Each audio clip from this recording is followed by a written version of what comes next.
హృదయం మాకు దయచేయమని చిన్న ప్రార్థన పాసం చేర్చుకోమని యేసుక్రీస్తు పరిశుద్ధ నామమున అడిగి వేడుకుంటున్నాం తండ్రి. ప్రియులారా, ఇవి ఏ దినాలండి? లెంట్స్ డేస్, అంటే శ్రమ దినాలు. చాలా మంది శ్రమ దినాలు పాటిస్తూ ఉంటారు, కొంతమంది పాటించని వారు కూడా ఉంటారు. నేనంటాను, ఇప్పుడు కొత్తగా క్రైస్తవ మాలని కొంతమంది వేస్తున్నారు. 40 రోజులు ఉపవాసం ఉండాలి, 40 రోజులు చికెన్ తినకూడదు, ఇళ్లలోకి వెళ్ళకూడదు, అదంతా అందుకే దేవుడు ఒక మాట చెప్పాడు, అన్యజనులు పారంపర్యాచారంగా మీరు నడుస్తూ ఉన్నారు కనుక మీరు నాకు వేయంలే. అవన్నీ మనం చేయకూడదు. ఒక క్రైస్తవుడికి ఎప్పుడు శ్రమ దినాలే. ఎందుకంటే వాడు ఎప్పుడు పాపం చేయకూడదు, ఎప్పుడు పాపం జోలికి వెళ్ళకూడదు, సహోదరులను ప్రేమించాలి, ఇవన్నీ శ్రమ దినాలే. కనుక ఈ 40 దినాలే కాదండి ప్రియులారా, మనకి ప్రతి దినము కూడా శ్రమ దినంతో సమానము. అయితే ఈ ఉదయకాల సమయంలో ఈ శ్రమ దినాల్లో ముఖ్యంగా మనం చేయవలసింది ఏంటంటే ప్రార్థన చెయ్యాలి. ప్రార్థనతోనే నీ యొక్క జీవితాన్ని బాగు చేసుకోవాలి ప్రియులారా. ఎందుకంటే ఒక క్రైస్తవుడు ఆత్మీయ జీవితంలో విసుగకుండా ఎడతెగక ఎప్పుడైతే ప్రార్థన చేస్తాడో వాడి కుటుంబంలో ఖచ్చితంగా జయము అనేది దేవుడు ఇస్తాడు ప్రియులారా. కొన్నిసార్లు మనం అనుకుంటాం, నేను ఎందుకు ప్రార్థన చేయాలి? ఒక దినం చేశాను, దేవుడు జవాబు ఇవ్వలేదు. వారం చేశాను, దేవుడు జవాబు ఇవ్వలేదు. 4 రోజులు ప్రార్థన చేశాను, దేవుడు జవాబు ఇవ్వలేదు. ఇలాగ సంవత్సరాలు నేను ప్రార్థన చేస్తూ ఉన్నాను, దేవుడు జవాబు ఇవ్వలేదు అని చాలా మంది బాధపడుతూ ఉంటాము. అయితే ప్రియులరా, యేసుక్రీస్తు దేవుని వాక్యం ఏమని చెప్తూ ఉందండి? మీరు విసుగక ఎడతెగక ప్రార్థన చేయుడి అని వాక్యము సెలవిస్తూ ఉంది. ఎందుకు మనం విసుగకుండా ప్రార్థన చేయాలంటే ఒకసారి యెషయా గ్రంథము, బైబిల్ ఉన్న వాళ్ళందరూ తీయండి, 618వ పేజీ, యెషయా గ్రంథము 58వ అధ్యాయము. చాలా జాగ్రత్తగా వినండి ఈ మాటలు. మనందరికీ దేవుడి ఉదయకాల సమయంలో మాట్లాడాలని నేను ఆశపడతా ఉన్నాను. 58వ అధ్యాయము 9వ వచనం చదువుకుందాం. అప్పుడు నీవు పిలువగా ఆయన ఉత్తరం ఇచ్చెను, నీవు మొర్ర పెట్టగా ఆయన నేనున్నాను అని అన్నాడంట.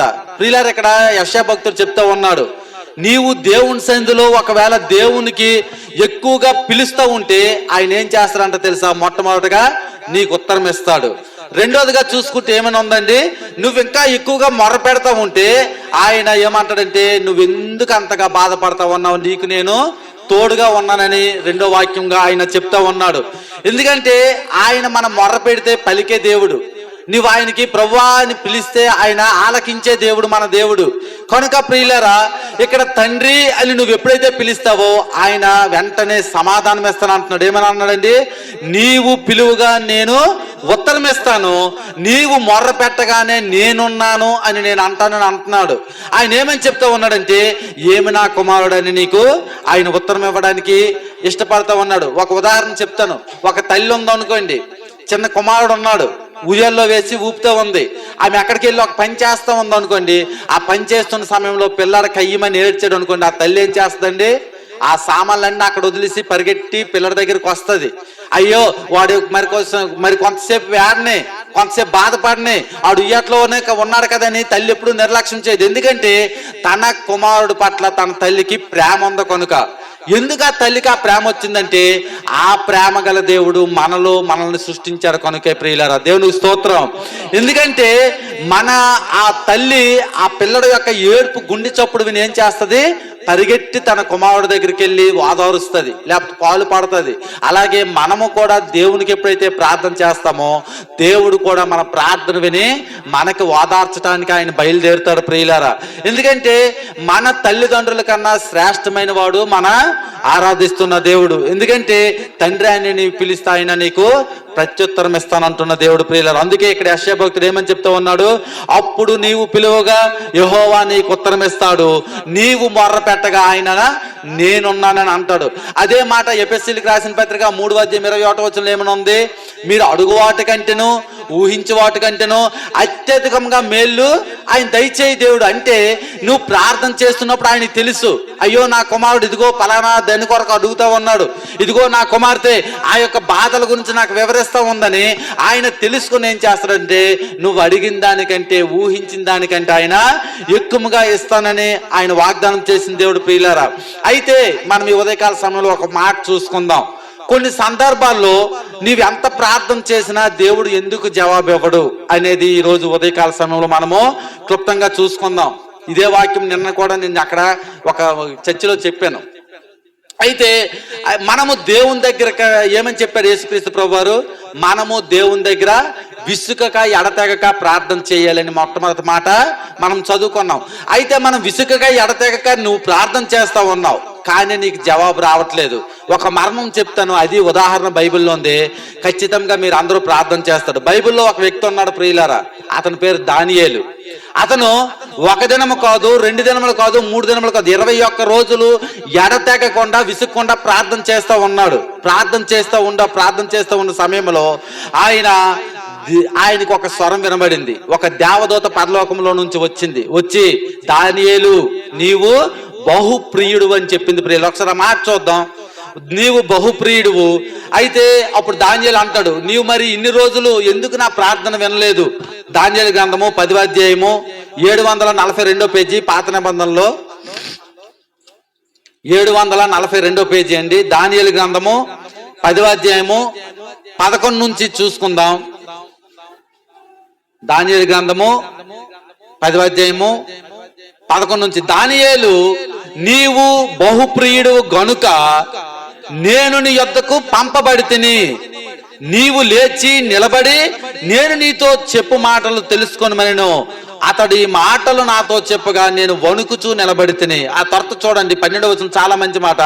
అప్పుడు అతడు దానియేలు భయపడకము, నీవు తెలుసుకొనవలనని నీ మనస్సును అప్పగించి దేవుని ఎదుట నిన్ను తగ్గించుకున్న ఆ మొదటి దినము నుంచే నీవు చెప్పిన మాటలు నాకు వినబడ్డాయి. అక్కడ దూత చెప్తా ఉంది దానియేలు దగ్గరికి. ఎప్పుడైతే వచ్చే దానియేలు నీవు గొప్ప బహుప్రియుడు అని చెప్పగానే దానియేలు ఆ దూతను చూడగానే గజగజ వణికిపోతా ఉన్నాడు, భయపడుతుంటే. అప్పుడు చెప్తా ఉంది దేవత, దానియేలు నువ్వు భయపడకు, ఎందుకంటే దేవుని ఎదుట నువ్వు ఎంతగా ప్రార్థన చేసావో ఆ ప్రార్థన మొదటి దినం నుంచే నాకు వినబడింది. ఆ మొదటి దినం నుంచే వినబడింది అనగానే దానియేలు ఏం చేశాడు అంటే, ఇక్కడ కింద మా మాటలు మీరు చదువుకోండి. దానియేలు ఏం చేశాడు తెలుసా? దూత వంక ఎడతెగ చూస్తున్నాడంట. అయితే మొదటి దినమునే ప్రార్థన వినబడితే ఇప్పుడు 21 రోజులు అయిపోయింది, ఎందుకు నాకెంత ఆలస్యం చేసావనే రీతిగా దానియేలు దేవదూత వైపు చూస్తా ఉన్నాడు.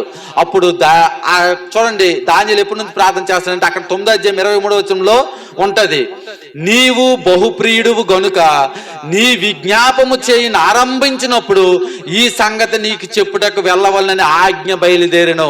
ఎప్పుడైతే దావీదు దేవుని సన్నిధిలో మోకరించి ప్రార్థన చేస్తా ఉన్నాడో అప్పుడేనంట దేవుని దగ్గర నుంచి దూతకి ఆజ్ఞ వచ్చిందంట. ప్రియులారా, ఏమని వచ్చింది?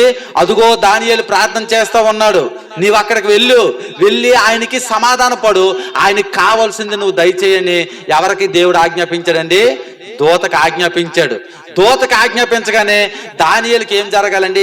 ఆ మాట ఎప్పుడైతే ఈ దూత చెప్పిందో, ఆహా దేవుడు నా ప్రార్థన మొదటి దినమున వినబడితే ఈ 21 దినాలు నువ్వు ఎక్కడ దాగున్నావు, ఎక్కడున్నావు అనే రీతిగా దానియేలు దేవుని యొక్క దూతని చూస్తా ఉంటే అప్పుడు దూత చెప్పిన మాట ఆ 13వ వచనం, పారసీకుల రాజ్యాధిపతి 21 దినములు నన్ను ఎదిరించాడని చెప్పేది. ప్రియులారా, పారసీకుల రాజ్యాధిపతి అంటే ఈ లోకంలో ఉన్న అపవిత్రమైన క్రియలు, అపవిత్రమైన సమస్యలు, ఆ యొక్క అపవాది ఆ యొక్క దూతని ఎదురిస్తూ ఉన్నాడు. ప్రియులారా, అయితే ఈ రోజు ఉదయకాల సమయంలో మనం చూసుకోవాల్సింది ఏంటంటే ఆ యొక్క పరలోకంలో నుంచి దేవుని దగ్గరికి ఆ యొక్క జవాబు రావడానికి 21 రోజులు పడదు.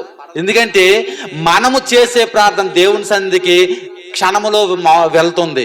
అలాగే దేవుని సన్నిధి నుంచి మనకు కూడా జవాబు క్షణంలోనే వస్తుంది. కానీ ఎందుకు మన ప్రార్థనకి భూలోకంలో ఇంతసేపు ఈ యొక్క సంభాషణ జరుగుతూ ఇన్ని రోజులు ఆటంకపరుస్తుందంటే దాని గురించి 2 మర్మాలు నేను మీకు చెప్తాను. ఈ మర్మాలు చెప్పిన తర్వాత ప్రతి ఒక్కరూ దేవుని యందు విశ్వాసంతో ఉండాలని నేను ఆశపడుతూ ఉన్నాడు. ఎందుకంటే దేవుని దగ్గర నుంచి ఆ ప్రార్థన జవాబు వచ్చేసరికి ఎన్ని రోజులు పట్టిందండి? దానియేలు 21 రోజులు ప్రార్థన చేశాడు. మరి మొదటి దినమునే దేవుడు ఏమని చెప్పాడు? ఆ ప్రార్థన జవాబుకి ఇమ్మని దేవదూతకు ఆజ్ఞాపించాడు. కానీ ఆ దేవదూత వస్తుండేటప్పుడు ఈ యొక్క అపవాది క్రియలు అనేవి ఆ యొక్క దూతకి అడ్డుపడతా ఉన్నాయని బైబిల్ సెలవిస్తా ఉంది. ప్రియులారా, ఎందుకంటే మనము కూడా చాలా సార్లు అదే ఆలోచిస్తుంటాం, నేను బ్రతుకున్నానా లేదో, నా యందు దేవుడు ఉన్నాడో లేదో, నేను ఎన్ని సంవత్సరాలు బట్టి దేవుని సన్నిధిలో ప్రార్థన చేస్తున్నా దేవుడు నా ప్రార్థనకు జవాబు ఇవ్వటం లేదు. నేను ఎన్నో అడిగాను, కానీ దేవుడు ఆ వాటికి సమాధానం ఇవ్వకుండా నాకు ఇంకా కష్టాలు గుండా పెట్టేస్తా ఉన్నాడు, ఇంకా నన్ను ఆ యొక్క కష్టాల శ్రమల ఊబిలో తోసేస్తా ఉన్నాడని మనలో కూర్చున్న చాలా మంది దేవుని మీద సనుక్కునే వారు ఉన్నారు ప్రియులారా.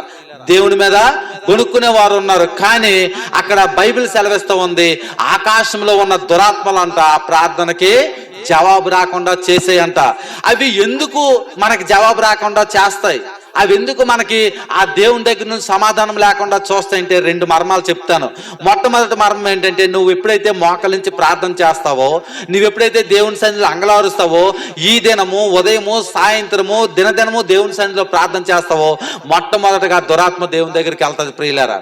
వెళ్ళి అంటదట, ఇదిగో నీవు ఈ యొక్క వీడు ఎప్పుడు అబద్ధం ఆడాడు కదా, ఈ అబద్ధం ఆడిన వారి కొరక నువ్వు ఆ యొక్క సమాధానం ఇవ్వాలనుకుంటున్నావు.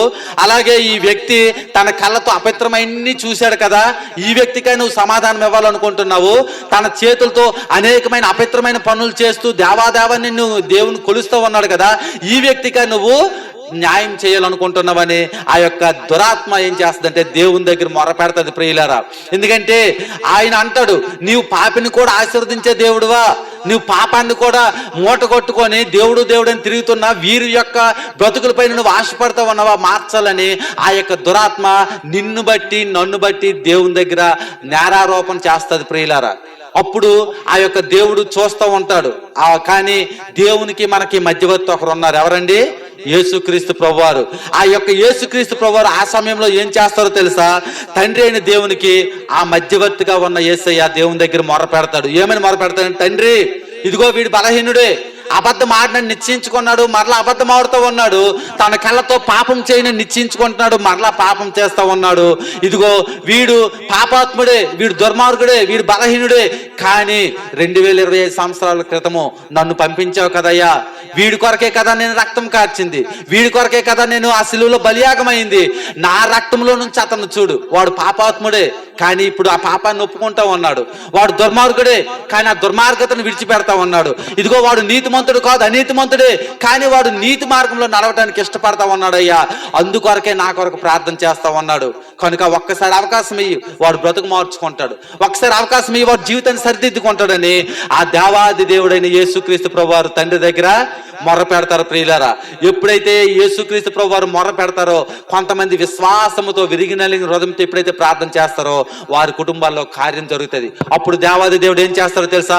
ఈ పరలోకమందున్న ఈ దురాత్మ సమూహాల్ని, అయ్యా మీరు వెళ్ళిపోయింది, సైడ్కి పోయింది, నా కుమారుడికి నేను అవకాశం ఇస్తాను, నా కుమారుడు నేను రక్షించుకుంటానని చెప్పి ఎప్పుడైతే ఆయన ఆజ్ఞవగానే వెంటనే ఆ దురాత్మ సమూహాలు అన్ని తొలగిపోతాయి ప్రియులారా. అందుకే మనం అనుకుంటాము ఆ యొక్క ప్రార్థనకు జవాబు రావట్లేదంటే మొట్టమొదటిగా నీలో ఈ చెడు కార్యాలు పెట్టుకొని ఒకవేళ ప్రార్థన చేస్తా ఉన్నావేమో. ఈ ఉదయకాల సమయంలో వాటిని మనం విడిచిపెట్టాలి. ఎందుకంటే ఈ కార్యం జరగటానికి కొంత సమయం పడుతుంది. ఇప్పుడు నువ్వు ప్రార్థన చేసినప్పుడు నువ్వు నీతిమంతుడిగా లేవు, అనీతిమంతుడిగా ఉన్నావు. పాపంలో జీవిస్తూ పాపానికి ఇష్టపడుతూ పాపాన్ని ప్రేమించి జురుకుంటున్నటువంటి వాడు వెళ్ళి ప్రార్థన చేస్తే దేవుడు ఎప్పుడైనా నీ కొరకు జవాబిస్తాడా? ఇవ్వలేడు. కనుక ఆ యొక్క దేవునికి మనుషునికి ఆ దురాత్మకి మధ్యన కొంత సమయం పడుతుంది ప్రియులరా.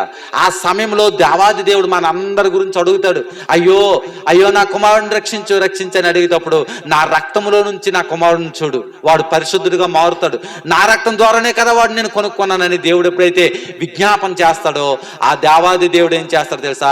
వీటికి కొంత సమయం పడుతుంది. అదే గ్యాప్ ప్రియులరా. మనం ప్రార్థన చేసిన వెంటనే జవాబు రావట్లేదంటే మొట్టమొదటి కారణం ఏంటంటే ఈ అపవాది దేవుని దగ్గరికి వెళ్ళి అడుగుతాడు. కనుక వాటి నుంచి నీకు విడుదల రావాలంటే ఈ యొక్క అపవాది ఎదురుస్తున్నటికి యేసుక్రీస్తు ప్రభువారు సమాధానం చెప్తారు. అందుకే అక్కడ నుంచి మనకి జవాబు వచ్చేసరికి కొంత సమయం పడుతుంది. ఇంకా రెండోది నేను చెప్తాను. ఎందుకంటే ఆ దురాత్మ రెండోది ఎలాగ అడ్డగిస్తుంది అంటే, మొట్టమొదటిది మన మీద నేరారోపణ చేసి అడ్డగిస్తుంది.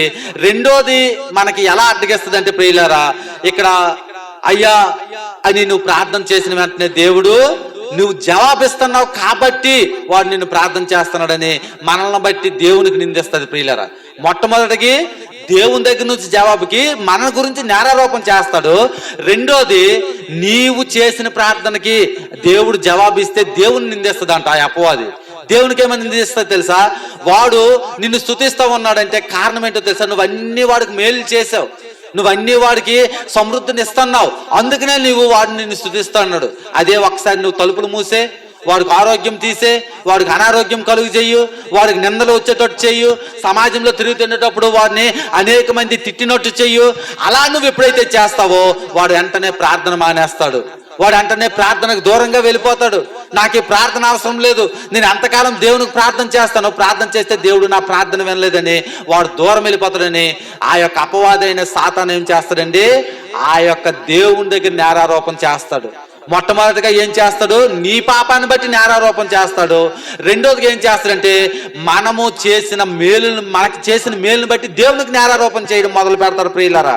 అయితే మన యేసయ్య అక్కడ కూడా యేసుక్రీస్తు ప్రభువారు మనకి ఉంటాడు. ఏమంటాడు తెలుసా? అయ్యా వాడు చెప్తా ఉన్నాడు, నిజమే, నా కుమారుడు ఇలా పాపంలో నుంచి ఇలా నిన్ను స్తుతిస్తూ నిన్ను ఘనపరుస్తూ ఉంటా ఉన్నాడు, ఆ యొక్క పాపంలో నుంచి నీ దగ్గరకు వస్తూ ఉన్నాడు, కానీ వాడు నాకు నమ్మకస్తుడయ్యా. దేవుడు మనల్ని మన గొప్పగా నమ్ముతా ఉన్నాడు ప్రియులరా.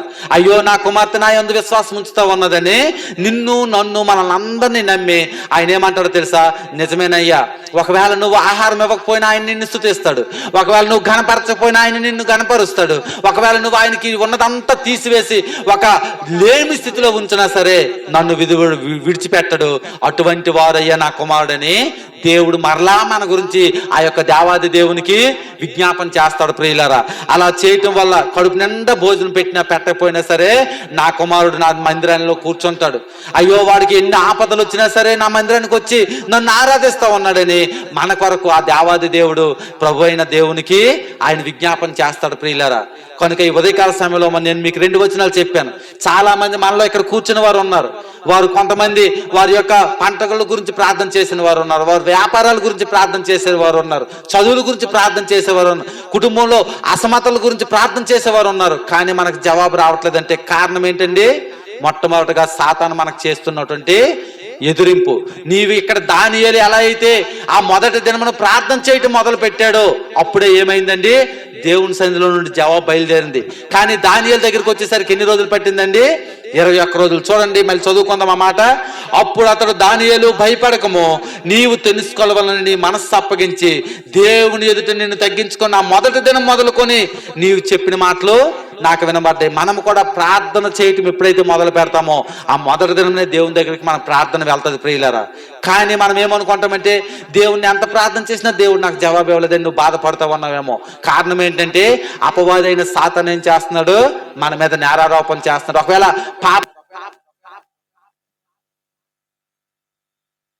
ఇంకా బ్రతుకుతూ ఉంటే ఈ ఉదయకాల సమయంలో మనం పాపాన్ని విడిచిపెట్టాలి. ఈ యొక్క శ్రమ దినాల్లో దేవునికి కావాల్సింది ఏంటో తెలుసా? నీ యొక్క బలులు అక్కర్లేదు, నీ యొక్క అర్పణలు అక్కర్లేదు, కానీ నీ మనస్సు కావాలి ఆయనకి. ఈ క్షణమైన ఆయన అవకాశం ఇస్తూ ఉన్నాడు. ఎంతోమంది చనిపోయిన వారు ఉన్నారు, ఎంతోమంది ఆ యొక్క మరణ పడకల మీద ఉండిపోయిన వారు ఉన్నారు. ఒక అతను నిన్న ఆ సువార్తలో ఒక అతను పరిగెట్టుకుంటూ వచ్చాడు. అతను 150 ఎకరాలకు ఆసామంట.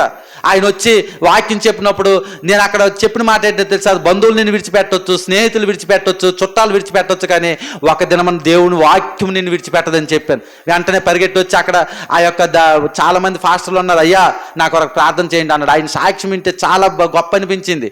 ఆయన అంట చనిపోయి వాళ్ళకి బంధువులు అందరూ ఉండేటప్పుడు చుట్టాలు, పిన్నులు, పెద్దనాన్నలు అందరూ వాడి దగ్గరే ఉన్నారు. కానీ ఆ యాతపేటలో ఏమైందంటే తెలుసా? వాడికి మరణకరమైన రోగంలాగే చనిపోయిన పరిస్థితిలోకి వెళ్ళిపోయాడంట. వెళ్ళిపోయినప్పుడు సరే చచ్చిపోతాడని చెప్పి ఇంట్లో ఉన్న వాళ్ళు బయట పడేశారంట. బయట పడేసేటప్పటికి వీళ్ళందరూ ఆ యొక్క వాడు ఆస్తి ఏం చేయాలి, 150 ఎకరాలు ఎవరు పంచుకోవాలని ఆలోచిస్తున్నారట, కానీ వాడి గురించి ఎవరు ఆలోచించట్లేదట.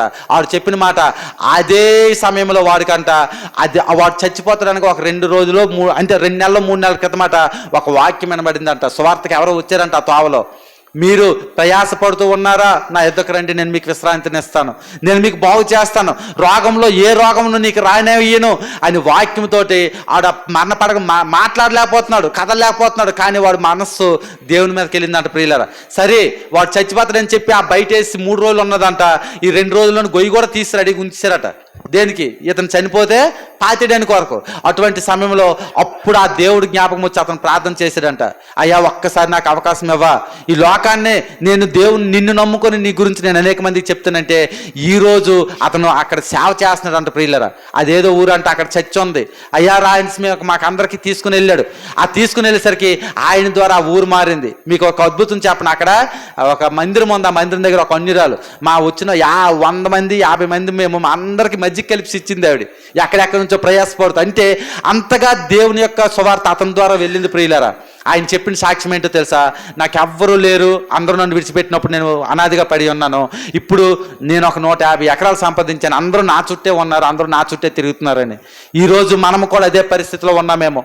దేవుడు మేలు చేసినప్పుడు దేవుని స్తుతించే వారంగా, ఘనపరిచే వారంగా, మేలు చేయనప్పుడు దేవుని మీద సనుక్కునే వారంగా ఒకవేళ మనం ఉంటే, ఈ దానియేలు ఎలా అయితే విసుక్క ఎడతెక్క ప్రార్థన చేశాడో మనం కూడా అలాగే ప్రార్థన చేయాలి ప్రియులారా.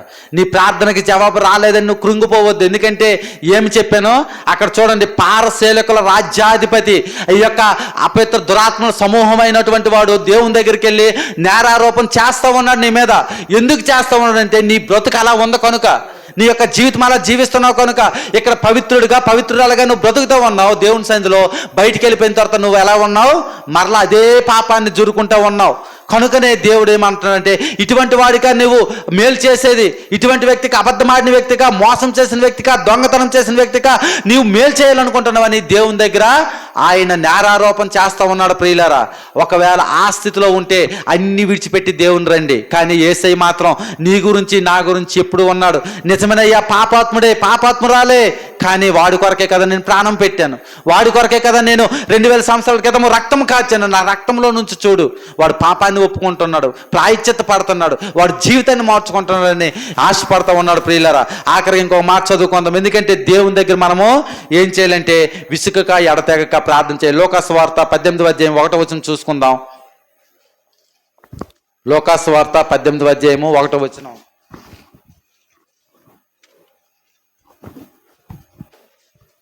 విసుగక నిత్యము ప్రార్థన చేయవలెను. ప్రియులారా, ఇక్కడ ఈ శ్రమ దినాల్లో మనం ఏం చేయాలండి?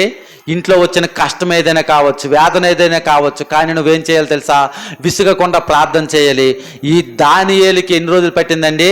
21 రోజులు. మీకు ఒక ఈ కథ చెప్పాను దానియేలు గురించి. కానీ దానియేలు మొట్టమొదటి ప్రార్థన చేసినప్పుడు దేవుని నుంచి దేవదూత బయలుదేరింది 9వ అధ్యాయము 23వ వచనంలో.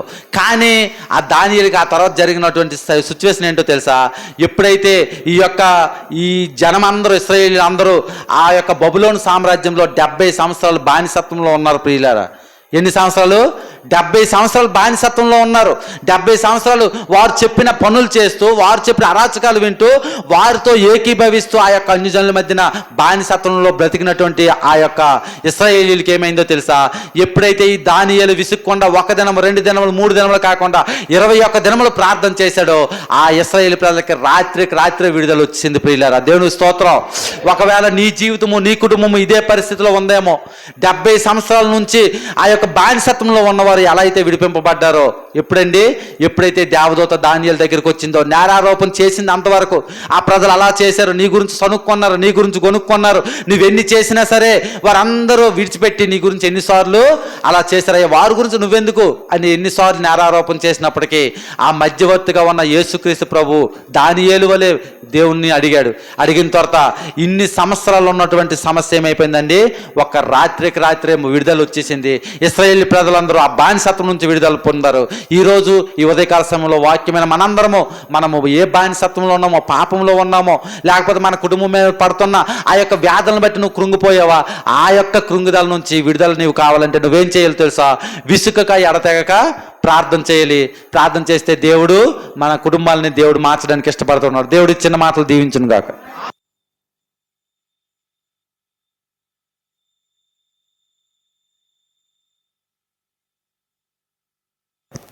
దేవుని యొక్క చక్కని వాక్యాన్ని మరి నేరారోపణ చేసేవాళ్ళు చాలామంది అంటారు.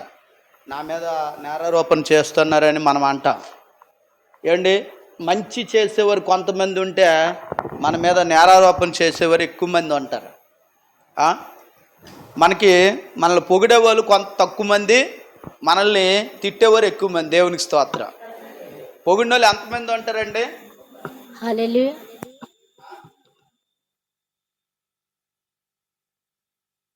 తక్కువ మంది ఉంటారు. 100కి 10 మంది పొగిడే వాళ్ళు ఉంటే తిట్టే వాళ్ళు 90 మంది ఉంటారు. కాబట్టి ఇప్పుడు మనము ఎలా ఉన్నాం, నేరారోపణ చేసేవారు చాలా మంది ఉంటారు, మనల్ని సరిచేసి మనల్ని ప్రేమించేవారు కొద్దిమంది మాత్రమే ఉంటారు. కాబట్టి ఇక్కడ చక్కని వాక్యాన్ని మనం నేర్చుకున్నాం. ఈ నేర్చుకున్నటువంటి వాక్యాన్ని బట్టి